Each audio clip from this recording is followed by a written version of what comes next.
Welcome to Titan HST's Business Continuity Today, hosted by Todd DeVoe, where planning meets reality. Good morning, good afternoon, depending on where you are at in this fine world. And my name is Todd DeVoe. I'm Director of Emergency Management for Titan HST, and I also teach at the post-secondary level.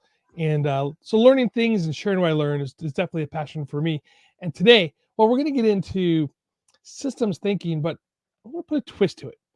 Why do they have to be so complex when we think of systems? Now, in emergency management and business continuity, we look at processes and systems. We're, take a look at the ICS system, right? I mean, it's right there in its name, incident command system, right? With our boxes and these charts and whatnot has to go through it. And I've seen some crazy charts when it comes to incident command systems. The biggest one I've ever seen as far as number of boxes and jobs that are being done was with the BP oil spill. And when I went through a presentation on that, they showed what it looked like, right? And holy smoke, was it complicated, and who reported to who and did what. And so we tend to, in humans in general, we tend to look towards the complex as being better. And when I was doing some research specifically on this topic, I came across an article in one of the blogs that I read, and they're going into the idea of complexity and why people choose this, mentally speaking, like why we go this way, because we tend to think complex is better. And the example that they use, which I'm a coffee drinker, I love coffee, I love the bold coffee flavors, and they go into this idea of people feel that the coffee that they drink, right, is if you took a instant coffee, ripped open the package, put in some hot water, and stirred it, that coffee is less than, say, somebody who went through, chose each bean individually, ground the beans themselves, maybe even with a hand grinder, measured the water exactly in some sort of contraption, and dripped it through to make their coffee. The complex flavors that come out of it, right? It's not necessarily true, right? I'm not an instant coffee guy, right? I say this because I just never really was into it, but I've had some instant coffee made right that tasted pretty decent. So, it doesn't have to be that complex. But we think that complex systems are better than simple systems. And I mean, because we put thought into the idea. We think some engineer came in, or somebody who was smarter than us put the system together that made it complex.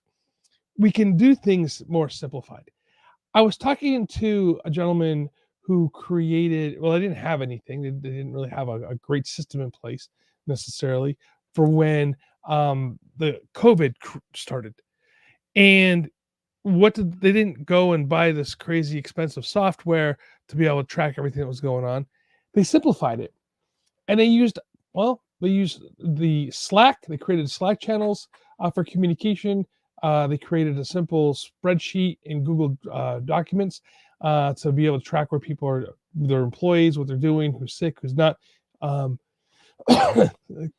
things like along those lines.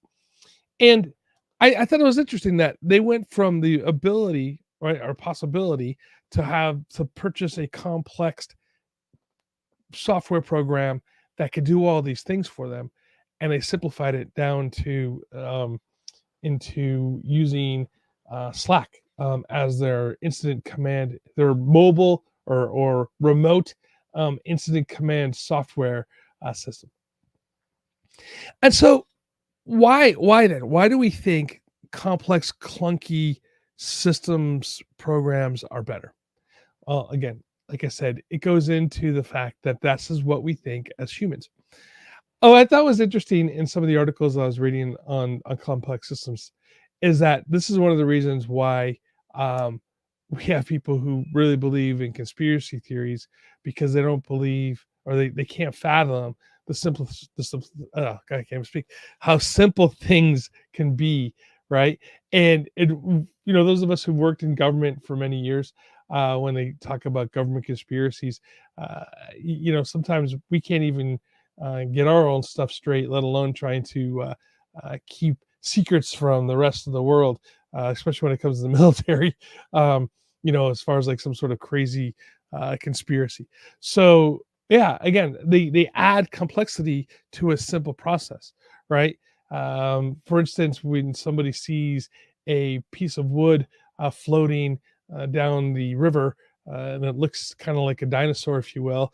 Now all of a sudden you have a prehistoric dinosaur living in a loch, right? Such as Loch Ness or some of the Lake Champlain monster, if you will, right? So these things like this. So these things are added because we have to add these complex issues to it. So bringing things down to simple, right? Making things as simple and easy to use as possible is critical into what we do as emergency management and business continuity, right? Being able to communicate effectively, simply, right, is better than having this complex system. That's one of the reasons why with Titan HST, when I was an end user, I'm at the university where I worked at, why I was attracted to Titan HST was because of the simplicity of being able just to push a button and to be able to get everybody on the team connected quickly. It wasn't a complex programming. You had to go through and choose all these different things. It's a simple push of a button to be able to communicate what you need to communicate. So those are type of the systems I'm talking about when we're looking at really making them easy. How do we simplify the large and get out of the complex? Because when you think of systems thinking, right? And I'm going to kind of end with these two things here.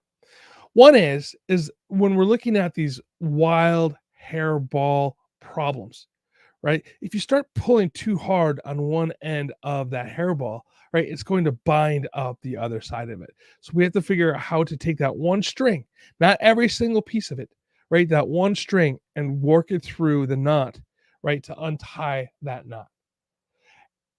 Same way when we're looking at a knot on your kid's shoe, right?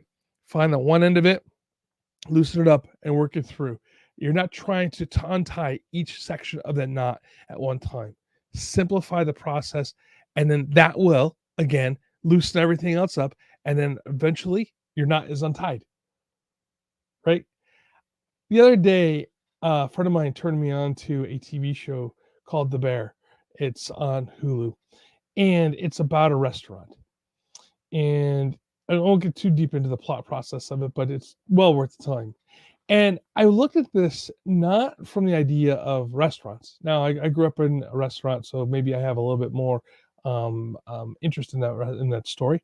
I'm sure most of us at some point in our life have worked in a restaurant, whether it's fast food or washing dishes for a restaurant, right? But they look at this thing, and it's realistically how the orchestra, if you will, of the system of that restaurant work together, right? And so this guy comes in into the restaurant where the team is already established, right? And there's chaos going on, right? Things aren't going well. Things aren't going that great. The stations are messy, and he comes in and he cleans up and he creates a system. And the other side of that, though, isn't that the fact that he simplified the system. It's also that he got team buy-in on the system. And that's the other side of this complex problem that we have, right? We need to simplify the system, and we need to get the team buy-in on how to use it. If they're not using it, then you throw it away, right? What I mean by this is it's just worthless if you don't have everybody buying into it, right? So simplify the system, right, by taking out all the cogs that aren't needed, right? If you need to have that gear turn, right, and you can do it with less gears, right, to less pieces to make it go, that's the best way to make your system, right? Now, I'm not saying that if you are in a large organization with multiple jurisdictions and all that kind of stuff, can it be simplified? Like, yes, for sure it can. Can it be as simple as like a one unit organization such as that restaurant? Maybe not. But the idea is take out all the pieces that don't need to be there, right? Really take a look at it and simplify the system. Well, it sounds easier than it sounds easier than maybe it is, but it definitely can be done. And again, does ICS have to be huge? No, that is the beauty of that system, is that it can be small or as large as it needs to get, right? And it doesn't have to be complicated, and you just have to know who reports to who, right? Simplifying the system, taking those cogs out of the system that doesn't need to be there. And today, well, it's like a little bit of work, but it can happen. Again, everybody, hey, I appreciate everybody being here. Right. I know I only have 10, 15 minutes or so to talk about these things. But if you'd like to learn more, please feel free to reach out. And don't forget, follow us on Facebook, LinkedIn, YouTube, and for all your communications needs, check out titanhst.com. Until next week, stay safe and stay hydrated.